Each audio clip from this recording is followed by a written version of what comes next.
प्रिय साथियों, नमस्कार। आप सभी को हमारे श्री राम व्याकरण यूट्यूब चैनल में स्वागत है। पिछले वीडियो में हमने आपको संधि, उनके भेदों के बारे में विस्तार पूर्वक समझाया। आज इस वीडियो में हम आप समास के माध्यम से समास एवं उनके भेदों के बारे में विस्तार पूर्वक चर्चा करेंगे। आप वीडियो को अंत तक देखते रहें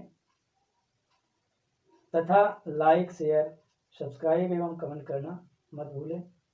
बेल आइकन को पुश कीजिए जिससे नए नए नोटिफिकेशन आपके सामने प्रस्तुत होते रहें, नई नई अपडेट्स मिलती रहे। आगे हम आपको रस, छंद, अलंकार आदि के बारे में विस्तार पूर्वक जानकारी देंगे।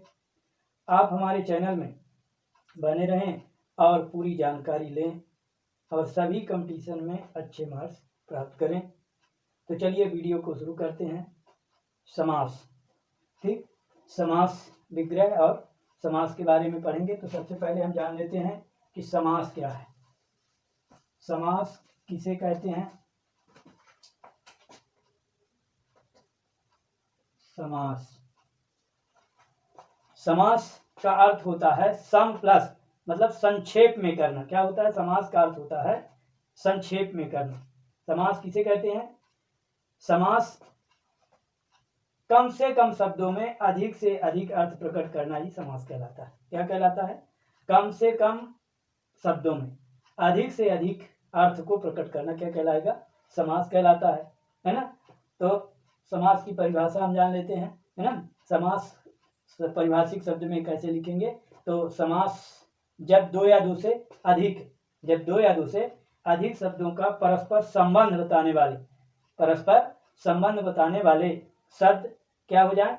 पद या शब्द बन जाए। क्या बन जाए? पद या शब्द बन जाए। जब दो या दो से अधिक पद मिलकर एक पद या शब्द बन जाते हैं उसे समास कहते हैं। जब दो या दो से समास की परिभाषा, समास की परिभाषा क्या? जब दो या दो से अधिक पद,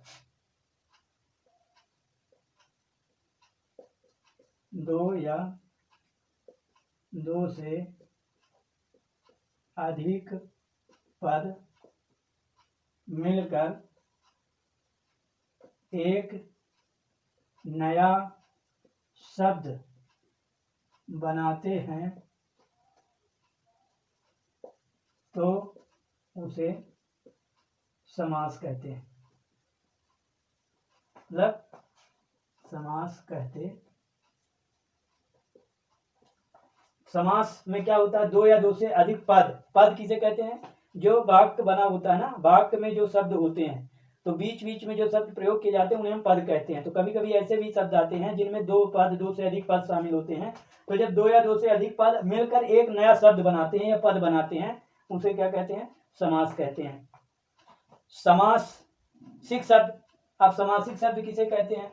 अभी तो हम समास के बारे में जाना। सामासिक शब्द किसे कहते हैं?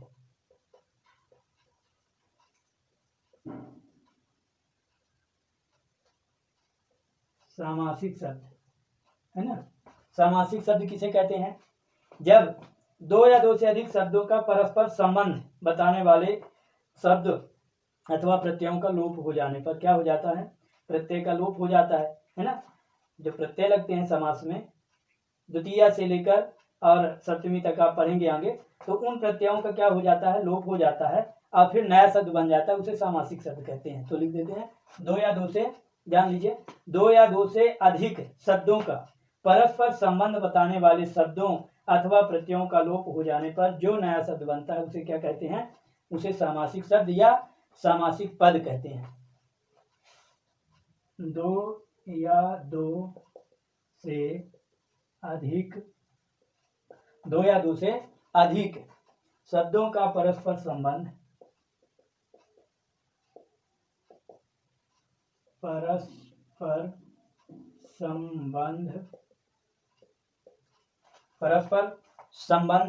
बताने वाले शब्दों अथवा प्रत्ययों बताने वाले शब्दों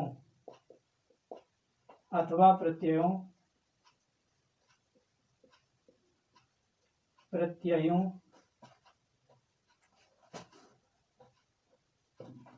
का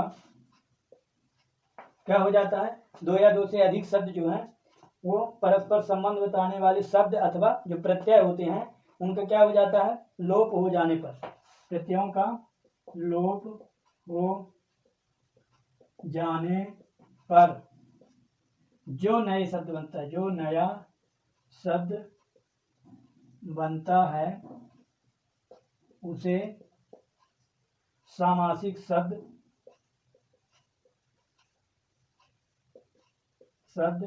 अथवा सामासिक पद कहते हैं, है ना। दो या दो से अधिक शब्दों का परस्पर संबंध बताने वाले शब्दों अथवा प्रत्ययों का लोप हो जाने पर जो नया शब्द बनता है उसे सामासिक शब्द अथवा सामासिक पद कहते हैं, है ना।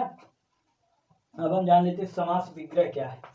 समास विग्रह किसे कहते हैं, बहुत से शब्द ऐसे होते हैं जो कई पदों से मिले होते हैं लेकिन हम उन्हें अलग करते हैं, तो कैसे समझ लेते हैं। समास विग्रह किसे कहते हैं, है ना।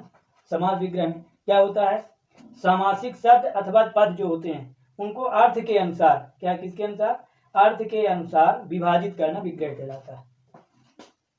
सामासिक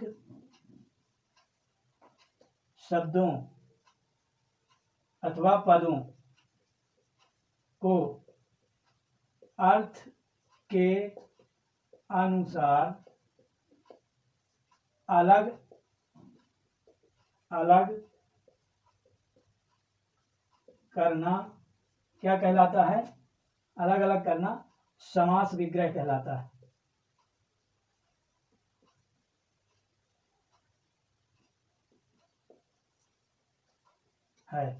जैसे किसे कहते हैं, सामासिक शब्दों अथवा किसको, पदों, यहाँ पर लिखना भूल गए, सॉरी, सामासिक शब्दों अथवा पदों को अर्थ के अनुसार अलग अलग करना समास विग्रह कहलाता है ना। अब जैसे यथा स्थान ले लीजिए, क्या है, यथा स्थान। अब इसे हम अलग करेंगे तो यथा प्लस स्थान, दो शब्द हैं, ठीक। तो अब इनका समास विग्रह कैसे होगा, स्थान यथा माने होता है, यथा मीन्स क्या होता है, यथा माने अनुसार, अनुसार जैसे, और स्थान तो स्थान के अनुसार, ये इसका क्या हो गया, समास विग्रह हो गया, स्थान के अनुसार, ठीक है ना। ये इसका क्या कहला गया, विग्रह कहला गया, ठीक। अब हम जान लेते हैं समास के भेद। क्या समास, इसका विग्रह क्या कहलाता है, विग्रह के अनुसार आप क्या करते हैं, उनके अर्थ के अनुसार अलग अलग कर देते हैं। अब ऐसे शब्द जिनका अर्थ ही न निकले उन्हें अलग करने पर उसे सामासिक या समास विग्रह नहीं कहेंगे, अर्थ जरूर निकलना चाहिए, ठीक। अब समास के प्रकार को हम देख लेते हैं। आपने अभी देखा होगा कि समास के भेद के बारे में अलग अलग, है ना, पढ़ने को मिलता है। कई किताबें हैं, कई लेखकों की, कई कक्षाओं में आप देखेंगे कि अलग अलग सब में मिलता है। किसी में 4 भेद हैं, किसी में 6 भेद बताए गए हैं। उन 4 भेदों को तत्पुरुष समास में द्विग समास, कर्मधारय समास, इन सबको इकट्ठा मिला दिया और किसी किसी समास में 6 भेद बताए गए हैं। लेकिन हम आपको यहाँ पर 6 भेद के बारे में बताऊंगा। आप पूरी जानकारी के लिए वीडियो को अंत तक देखते रहें। तो आइए जान लेते हैं कि समास के प्रकार कौन कौन से हैं। तो समास के भेद, नंबर 1 है तत्पुरुष समास। क्या, तत्पुरुष समास। तत्पुरुष समास, तत्पुरुष समास किसे कहते हैं, जिस समास में पूर्व पद गौण, पूर्व पद क्या होता है, गौण होता है, तथा उत्तर पद प्रधान होता है। इसमें क्या होता है, पूर्व पद गौण होता है, छिपा रहता है, और उत्तर पद क्या हो जाता है, प्रधान हो जाता है। उसे हम क्या कहते हैं, तत्पुरुष समास कहते हैं, है ना। दोनों पदों के बीच में क्या होता है, प्रसर्ग। प्रसर्ग किसे कहते हैं, आपने पढ़ा होगा हिंदी में भी और संस्कृत में भी पढ़े होंगे कि विभक्तियों के चिन्ह होते हैं कुछ, जैसे कर्ता कारक का ने, कर्म का को, है ना, करण से, सहायता के लिए चतुर्थी विभक्ति, संप्रदान कारक अलग करने, ये सब होते हैं। इसी प्रकार से हम आगे बताएंगे क्रमशः। तो जिस समास में पूर्व पद क्या होता है, गौण होता है, जिस समास में पूर्व पद गौण होता है और उत्तर पद प्रधान होता है उसे तत्पुरुष समास कहते हैं। इसमें परसर्ग का लोप होता है, परसर्ग का लोप होता है। किसका लोप होता है, परसर्ग का लोप होता है। इस आधार पर, परसर्ग के लोप के आधार पर तत्पुरुष समास के 6 भेद माने गए हैं। कितने भेद माने गए हैं, तत्पुरुष समास के 6 भेद माने गए हैं। परसर्ग के आधार पर तत्पुरुष समास के कितने भेद माने गए हैं, 6 भेद माने गए हैं। परसर्ग के आधार पर तत्पुरुष समास के 6 भेद हैं, होते हैं। नंबर 1, कर्म तत्पुरुष। क्या है पहला, कर्म तत्पुरुष। कर्म तत्पुरुष कर्म कारक होता है और इसका चिन्ह होता है को। कर्ता का क्या होता है नहीं, लेकिन कर्ता से नहीं। आपने को कहां से, कर्म तत्पुरुष से लेकर और अधिकरण तत्पुरुष तक पढ़ना है। 6 भेद होते हैं तत्पुरुष समास के। पहला क्या हो गया, कर्म तत्पुरुष होता है। क्या होता है, कर्म तत्पुरुष, है ना। कर्म तत्पुरुष में किसका लोप होता है, को का लोप होता है। कर्म तत्पुरुष में क्या होता है, ये को का लोप करके, है ना। इसमें किसका लोप होता है, को का लोप होता है ना। उदाहरण में जान लेते हैं, जैसे को का लोप करना, ठीक है ना, ये ध्यान रखना। कर्म तत्पुरुष में किसका लोप होता है, को का लोप होता है। कमल नयन, दूसरा है गिरह कट। अब इनके हम विच्छेद करते हैं तो कैसे बनता है, कमल नयन का मतलब होता है कमल के समान, कमल के समान नयन। और इसमें क्या होता है, गिरह को काटने वाला, गिरह को काटने वाला। अब इसमें हम देखेंगे कि इसका लोप कर देते हैं, ठीक है ना। जब मिलाते तो गिरह कट, गिरह को काटने वाला, ठीक है ना। दूसरा हम अब इसमें जान लेते हैं कि हम परसर्गों की पहचान तभी कर सकते हैं जब क्या होना चाहिए, जब हम शब्द को उसके अर्थ के अनुसार अलग करेंगे। लेकिन यह ध्यान रहे कि जब हम शब्दों को अलग करें तो उनके सही अर्थ निकलना चाहिए, नहीं कि अर्थ अलग कर दिया, शब्दों को अलग कर दिया और बिना अर्थ का, ऐसे नहीं। शब्द अलग करने पर उन दोनों शब्दों का अर्थ जरूर होना चाहिए। दूसरा है आपका करण तत्पुरुष। करण तत्पुरुष में क्या होता है, से। करण का चिन्ह क्या है, से। और इसको हम जान लेते हैं, से चिन्ह जो होता है 2 कारकों का होता है, एक करण कारक का और एक अपादान कारक का। लेकिन दोनों अलग अलग अर्थ में प्रयोग किए जाते हैं। करण में जो से का प्रयोग होता है वो सहायता के लिए होता है, और अपादान कारक में जो से का प्रयोग होता है वो अलग होने के अर्थ में होता है। तो यहाँ करण तत्पुरुष का प्रयोग किसके लिए होता है, से सहायता,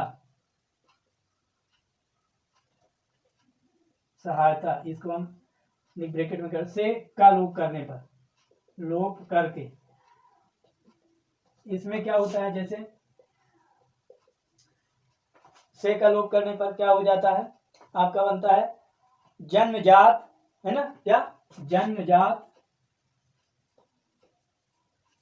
दूसरा है गुणहीन। विग्रह करके देख लेते हैं, जन्म से, पैदा हुआ, जन्म से। जन्म से क्या होता है, जो जन्म से क्या होता है, उत्पन्न, क्या, कोई चीज उत्पन्न, कोई चीज कहते हैं कि जन्म से ही ऐसे इस बच्चे में गुण है, गुण है, जो भी गुणहीन मतलब होता है गुण से हीन। अब आप देख रहे हैं कि ये से लग गया इसमें, और यदि इस से पर्सन को हटा दें तो ये इसी के समान रूप बन जाएगा। ठीक, तीसरा हो गया संप्रदान तत्पुरुष।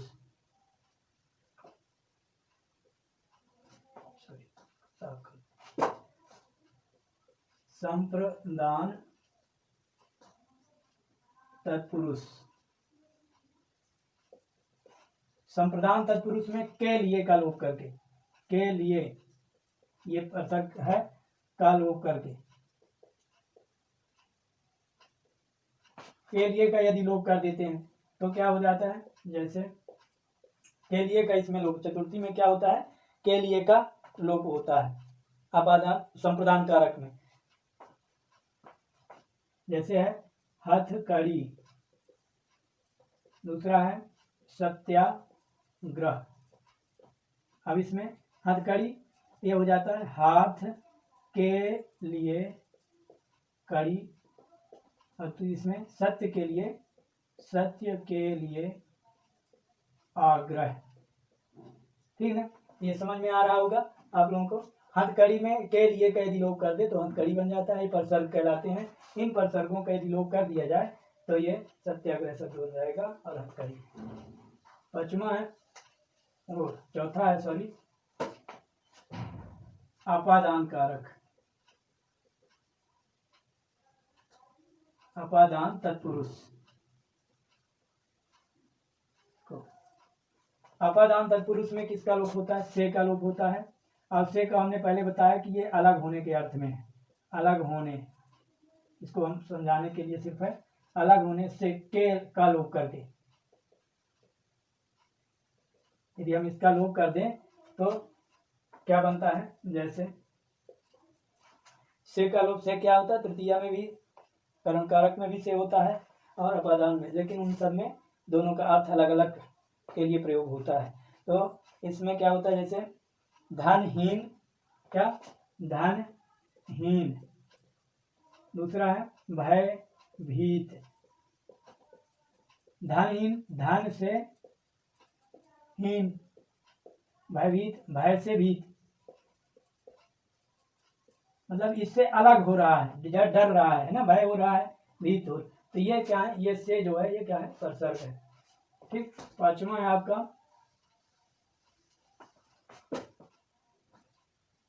संबंध तत्पुरुष। पांचवा क्या है, संबंध तत्पुरुष।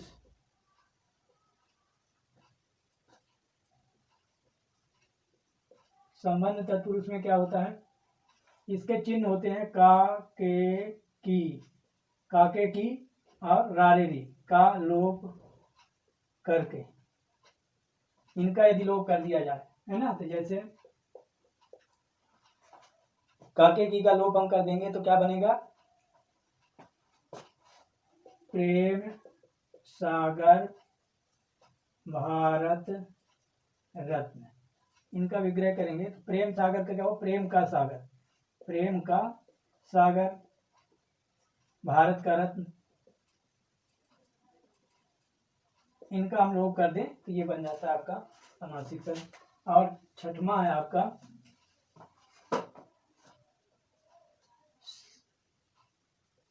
अधिकरण तत्पुरुष।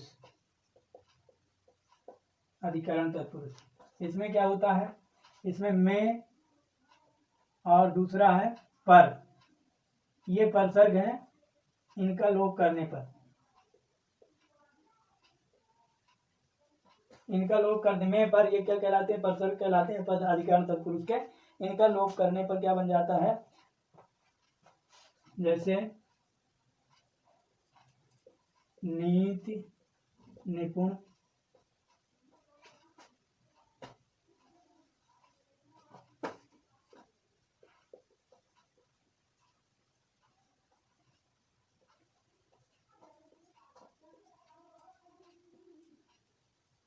आत्मविश्वास। देख रहे हैं, नीति निपुण का अर्थ होता है नीति में निपुण, इसमें आत्म, आत्म पर विश्वास, क्या हो जाएगा? आत्म पर, अपने आप पर, आत्म पर विश्वास। इस प्रकार से आप तत्पुरुष समास उसके भेद के बारे में समझ लिया। अब अगला आता है आपका नंबर 2 कर्मधारय समास। नंबर 2 आता है, क्या आता है? कर्मधारय समास। कर्मधारय समास। तत्पुरुष समास में आपने पढ़ा होगा कि उत्तर पद प्रधान होता है, पहला पद गौण होता है, उत्तर पद प्रधान होता है। इसी प्रकार से जिस समास में पूर्व पद क्या हो? विशेषण हो। जिस समास में पूर्व पद विशेषण और उत्तर पद क्या हो? विशेष हो, उसे क्या कहते हैं? कर्मधारय समास कहलाता है। इस समास में भी उत्तर पद प्रधान होता है। कर्मधारय समास, इस समास में क्या हो? पहला पद, पूर्व पद मतलब पहला पद प्लस के जो पहले होता है वो क्या होना चाहिए? शब्द में जो पहले लिखा रहता है वो पूर्व पद कहलाता है, बाद वाला उत्तर पद कहलाता है। तो पूर्व पद क्या हो? पूर्व पद विशेषण हो। जिस समास में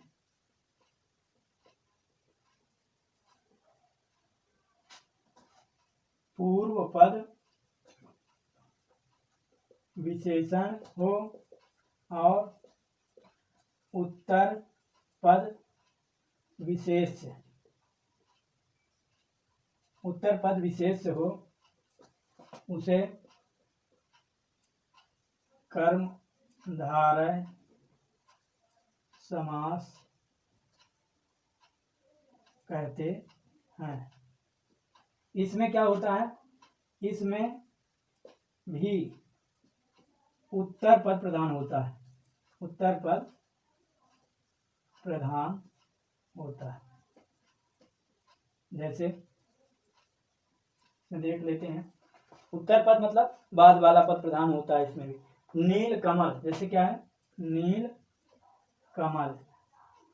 अब इसमें उत्तर पद क्या है? कमल है, और ये पूर्व पद है, ठीक है ना? तो ये उत्तर पद कमल क्या है? प्रधान है ना? नीला है कमल, नीला है जो कमल, क्या है? नीला है। नीला उसका गुण है, विशेषण है। पहला पद क्या होता है? विशेषण होता है, और दूसरा पद क्या होता है? विशेष। जिसकी विशेषता बताई जाए उसे क्या कहते हैं? विशेष कहते हैं, और जो विशेषता बताई जाए वो क्या कहलाती है? विशेषण कहलाती है।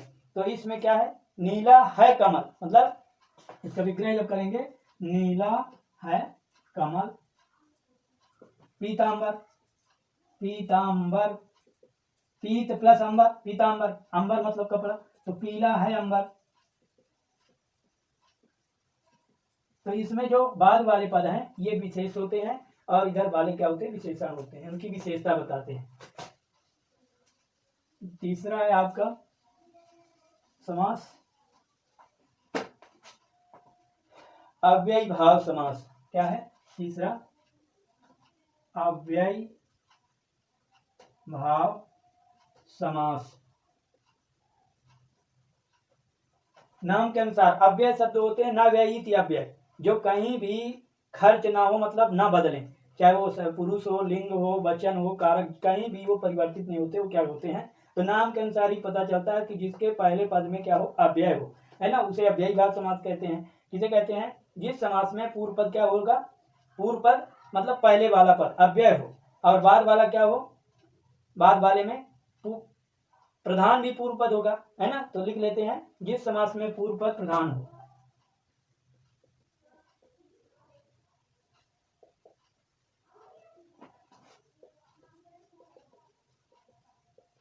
प्रधान हो तथा अव्यय हो, अव्यय हो, उसे अव्ययी भाव समास कहते हैं। ठीक, जैसे यथाशक्ति, यथाशक्ति, इसका विग्रह होगा शक्ति के अनुसार, शक्ति के अनुसार। ये क्या है? यथा अव्यय है ना? ये चेंज नहीं होगा, कहीं भी आप लगाएंगे, ठीक है ना? दूसरा है यथा समय, यथा मतलब अनुसार, यथा समय, समय के अनुसार, ठीक है ना? ये क्या होते हैं? शुरू में अव्यय होता है और यही प्रधान होता है, ठीक है ना? तो अव्ययी भाव समास हो गया। अब आता है समास के भेदों में चौथा समास। चौथा समास है आपका द्विगु समास। क्या? द्विगु समास। द्विगु समास किसे कहते हैं? जिस समास में पहला पद संख्यावाची हो, जिस समास में पहला पद क्या हो? संख्यावाची हो, है ना, उसे क्या कहते हैं? उसे द्विगु समास कहते हैं। जिस समास में पहला पद संख्यावाची हो उसे द्विगु समास कहते हैं।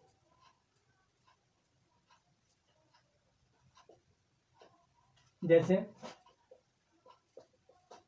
पंचवटी। क्या है? पंचवटी।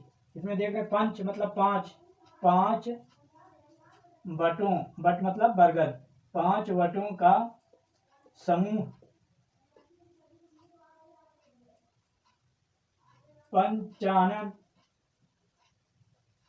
पांच आननों का समूह, मुख, है ना। इस प्रकार से ये द्विगु समास हो गया। फिर आता है आपका पांचवा द्वंद्व समास। क्या आता है? द्वंद्व समास। द्वंद्व समास में क्या होता है?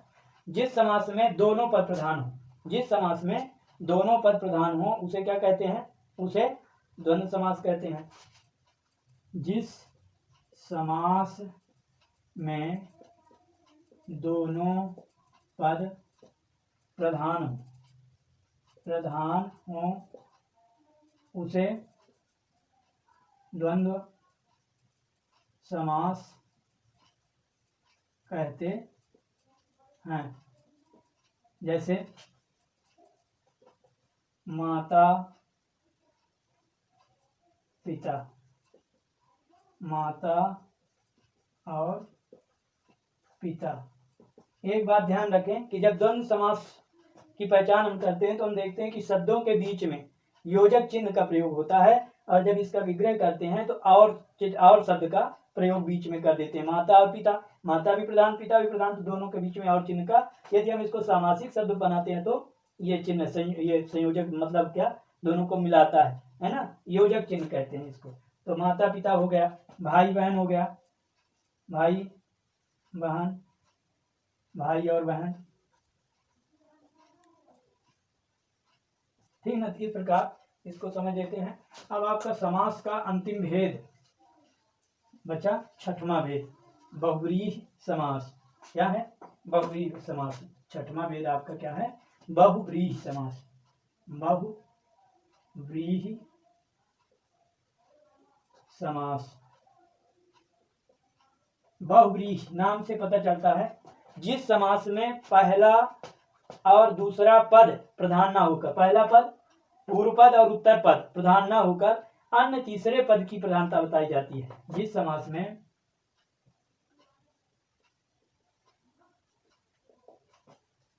पहला व दूसरा पद प्रधान न होकर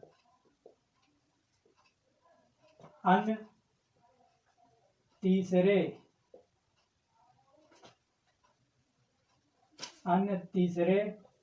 पद की विशेषता बताते हैं,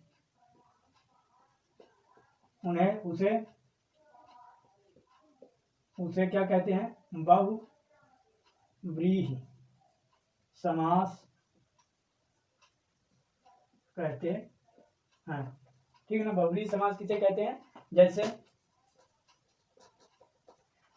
जैसे आपका क्या है, उदाहरण में आपने पढ़ा होगा, पहला पद और दूसरा पद प्रधान ना होकर, पहला और दूसरा पद प्रधान ना होकर कौन होता है? अन्य पद प्रधान होता है। जैसे नीलकंठ, नीलकंठ। अब नीलकंठ मतलब नीला है कंठ जिसका,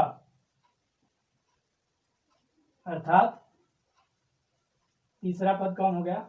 शिव। शिव जी का कंठ नीला है, इसलिए इसको क्या कहते? नीला है कंठ जिस। न नील से उत्तर पद पूर्व पद और न उत्तर पद कंठ, कौन हो गया? शिव जी आ गए। तीसरा पद क्या हो गया? शिव। नीलकंठ हो गया, है ना। गिरधर क्या है? गिरधर। गिर मतलब पहाड़, धर में धारण करने वाले पहाड़। गिरी को गिर, गिरिधर। गिर को गिर मतलब पहाड़, किसको? गिर को धारण करने वाले अर्थात कृष्ण। कौन हो गए? है ना, तो ये गिरधर हो गए। इस प्रकार से आपका ये समास और उसके भेद जो थे वो आपका कंप्लीट हो गया, है ना। समास अभी आपने पढ़ा, समास और उसके भेद, ठीक है ना। अब अगले वीडियो में हम आपको रस छंद अलंकार के बारे में विस्तार पूर्वक बताएंगे। आप वीडियो को ज़्यादा से ज़्यादा शेयर करें, कमेंट करें। यदि कोई बात हमें बतानी है, आपको कोई सजेशन देना है तो कमेंट के माध्यम से दे सकते हैं, और ज़्यादा से ज़्यादा लाइक करें। नमस्कार, धन्यवाद।